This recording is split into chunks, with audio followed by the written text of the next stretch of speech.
Minister of Health had this to say about them. He said, quote, "Our health sector would fall over without them. In fact, many parts of our economy would.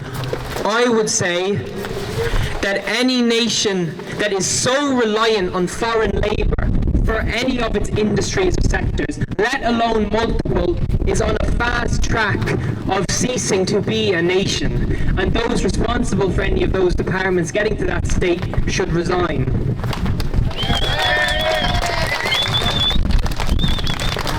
Our Minister of Justice, Jim O'Callaghan, says that he finds no issue with our streets, particularly Dublin. He says he feels perfectly safe walking.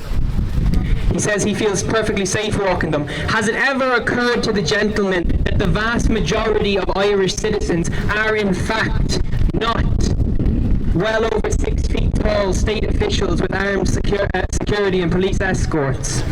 But we must remember that this was also the same Department of Justice run by a woman who, in her term, despite being a representative for Meath, not only does Meath continue to have the lowest amount, which is where I'm from, by the way, the lowest amount of Gardaí per capita of any county, but in fact, disgracefully, it actually still went down further nominally in terms of Gardaí members each and every single year that she was in office. In fact, we actually had more Gardaí move to Australia to join their police force last year than we had recruit here. And what did she get for that?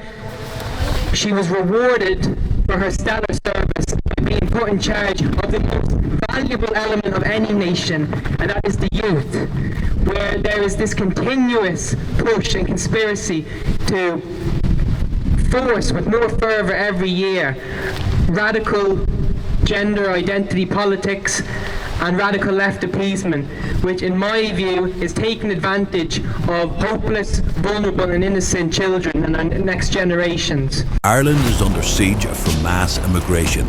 Stand tall, get in the fight.